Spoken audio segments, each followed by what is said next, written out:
नमस्कार, आप देख रहे हैं स्पेशल रिपोर्ट। मैं हूं आपके साथ आयुषी गुप्ता। चलिए रुक करते हैं खबरों की ओर। सुनीता विलियम्स पर गुड न्यूज बहुत जल्द आने वाली है। आपको बता दें कि नासा भी भूमिका अभी भी संदेह के घेरे में जो है वो दिख रही है, क्योंकि जिस स्टारलाइनर स्पेसक्राफ्ट से सुनीता को अंतरिक्ष में भेजा गया वो स्पेसक्राफ्ट कई बार लॉन्च टेस्ट ही नहीं पार कर सका और सालों तक स्पेसक्राफ्ट की खामियों को दूर करने की कोशिश की जाती रही। और जब 5 जून को स्पेसक्राफ्ट को अंतरिक्ष में भेजा गया तो वो हुआ जिसकी उम्मीद किसी को नहीं थी।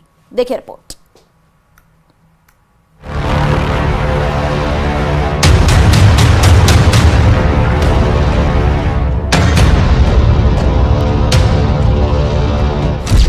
खराब स्पेसक्राफ्ट ने सुनीता को फंसाया।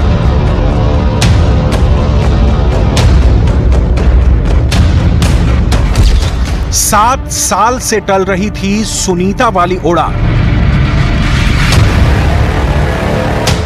बार बार आई खराबी, फिर क्यों स्पेस में भेजा? क्या स्पेसक्राफ्ट में खराबी इंसानी चूक है या साजिश?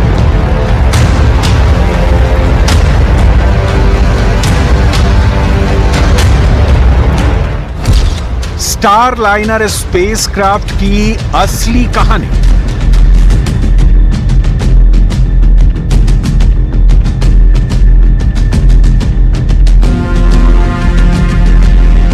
आज हर किसी की जुबान पर उस स्टारलाइनर स्पेसक्राफ्ट का नाम है जिससे सुनीता विलियम्स और उनके साथी astronaut Butch Wilmore space station में गए थे।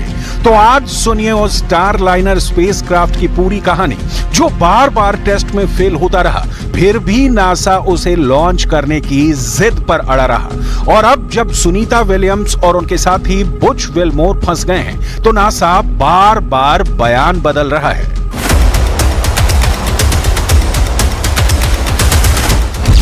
वो तारीख थी 20 दिसंबर 2019। ये स्टारलाइनर स्पेसक्राफ्ट की पहली मानव रहित उड़ान थी। इस उड़ान में कोई इंसान नहीं था, लेकिन सॉफ्टवेयर में गड़बड़ी की वजह से ये दूसरे ऑर्बिट में पहुंच गया। स्पेस स्टेशन से डॉकिंग हो नहीं पाई।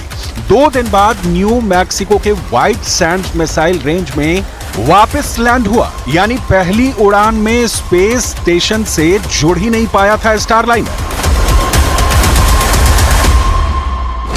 तारीख 6 अप्रैल 2020। पहले उड़ान के 5 महीने बाद यानी अप्रैल 2020 में नासा ने दूसरी कोशिश की। मकसद पुराने वाले उड़ान जैसा ही था, स्पेस स्टेशन तक जाना था, डॉकिंग करनी थी, इसके बाद वापस आना था। लेकिन तकनीकी गड़बड़ी की वजह से लॉन्चिंग टालनी पड़ी। अगस्त 2021।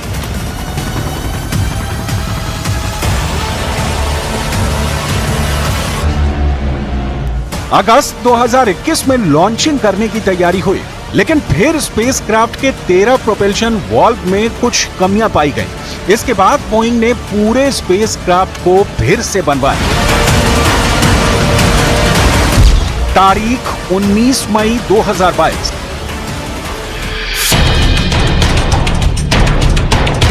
उन्नीस मई 2022 को स्टारलाइनर ने फिर से उड़ान भरी। इस बार उसमें 2 डमी एस्ट्रोनॉट्स बिठाए गए थे, यानी इंसानों जैसे दिखने वाले निर्जीव मॉडल। लेकिन ऑर्बिटल मैन्यूवरिंग और attitude control system thruster fail हो गए। गौर करने वाली बात यह है कि इस बार भी थ्रस्टर्स में ही गड़बड़ी की बात सामने आ रही है।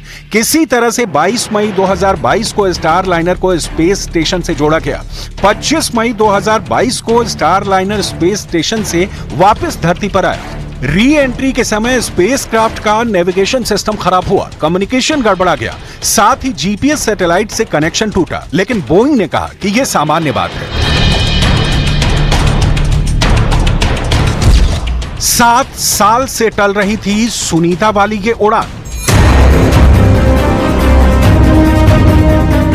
तीसरी मानव युक्त उड़ान साल 2017 में तय की गई थी, लेकिन कई वजहों से देरी होते होते ये जुलाई 2023 तक आ गई। 1 जून 2023 को बोइंग ने कहा कि हम इस उड़ान को टाल रहे हैं। 7 अगस्त 2023 को कंपनी ने कहा कि स्पेसक्राफ्ट की सारी दिक्कतें खत्म हो चुकी हैं। अगली उड़ान 6 मई 2024 को तय की गई, यानी इस साल। लेकिन फिर ये लॉन्चिंग टाली गई क्योंकि एटलस रॉकेट में ऑक्सीजन वाल्व में कुछ दिक्कत आ रही थी। इसके बाद स्पेसक्राफ्ट में हीलियम लीक की वजह से लॉन्चिंग टाली गई। आखिरकार 5 जून को सुनीता विलियम्स और बुच विल्मोर इस स्पेसक्राफ्ट को लेकर अंतरिक्ष के लिए रवाना हुए। 8 दिन बाद 13 जून को इन्हें वापस आना था, लेकिन अब तक स्पेस स्टेशन पर ही फंसे हुए हैं। स्टार लाइनर स्पेसक्राफ्ट की ये पहली मानव युक्त उड़ान है, यानी सुनीता और विल्मोर के साथ स्टार लाइनर ने स्पेस स्टेशन के लिए उड़ान भरी है। बोइंग का नासा के अपोलो, स्पेस शटल और स्पेस स्टेशन प्रोग्राम से पुराना रिश्ता था। नासा ने अक्टूबर 2011 में बोइंग को स्पेस क्राफ्ट बनाने के लिए हरी झंडी दी।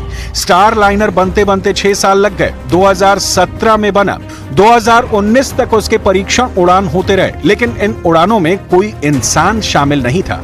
ये मानव रहित उड़ानें थीं।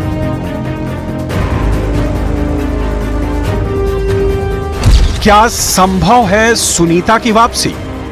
क्या सुनीता विलियम्स की घर वापसी हो सकेगी? ये इस वक्त का सबसे बड़ा सवाल है।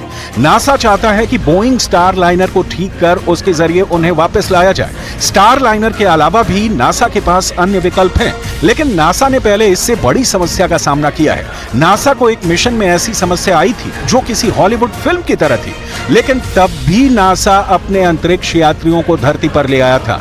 आज से 54 साल पहले एक अंतरिक्ष यान में विस्फोट के चलते 3 अंतरिक्ष यात्री धरती से 3.30 लाख किलोमीटर दूर चंद्रमा के चारों ओर घूमते रहे। यह मिशन था अपोलो 13, जिसे 1970 में लॉन्च किया गया था। यह नासा का चंद्रमा पर तीसरा इंसानी मिशन था, जिसका उद्देश्य अंतरिक्ष यात्रियों को चंद्रमा के क्रेटर फ्रा माउरो के पास उतारना था। अपोलो 13 से रेडियो के जरिए एक मैसेज आया, ह्यूस्टन, हमें एक दिक्कत है। 3 अंतरिक्ष यात्री जो अंतरिक्ष में फंसे थे, उनका नाम Jim Lovell Hanks, Fred Haise Baxter और जैक स्विगर्ट बेकन था। कमांडर जिम लोवेल और चंद्र मॉड्यूल पायलट फ्रेड हाइज को 15 अप्रैल को चंद्र मॉड्यूल से उतरना था। यहां वो 33 घंटों तक रहते। कमांड मॉड्यूल पायलट स्विगर्ट को ओडीसी में ही रहना था। जब अंतरिक्ष यान में हुआ धमाका। यह अंतरिक्ष यान 3 हिस्सों में बना था। कमांड मॉड्यूल, जहां अंतरिक्ष यात्री थे, चंद्र मॉड्यूल, जिससे चंद्रमा पर जाना था, और मुख्य इंजन और ऑक्सीजन टैंक का हिस्सा। नासा के मुताबिक लॉन्चिंग के 5-6 मिनट बाद उन्हें वाइब्रेशन महसूस हुई। मिशन के 2 दिनों बाद अपोलो 13 के चालक दल ने टीवी पर लाइव प्रसारण किया। इसी दौरान मिशन कंट्रोल ने स्विगर्ट को ऑक्सीजन टैंक में एक रूटीन हलचल करने का निर्देश दिया। इसके करते ही अंतरिक्ष यान हिल गया। 9 मिनट बाद स्पेसक्राफ्ट में एक धमाका हुआ। ऑक्सीजन टैंक में यह विस्फोट हुआ था। धमाके से एक हिस्सा पूरी तरह क्षतिग्रस्त हो गया था। हालांकि बाद में पता चला कि लॉन्चिंग से पहले ही ऑक्सीजन टैंक क्षतिग्रस्त था। 21 अप्रैल को चालक दल को पृथ्वी पर लौटना था, लेकिन अंतरिक्ष यान में विस्फोट के कारण वो 4 दिन पहले ही धरती पर लौटा।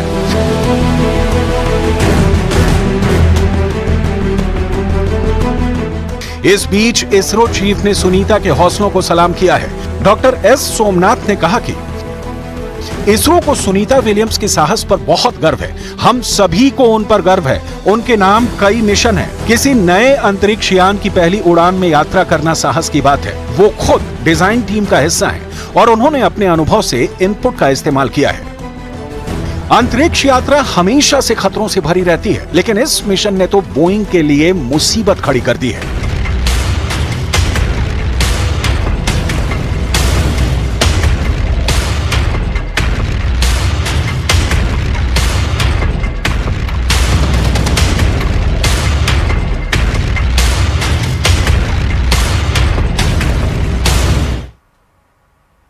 और चलिए रुक करते हैं अगली खबर की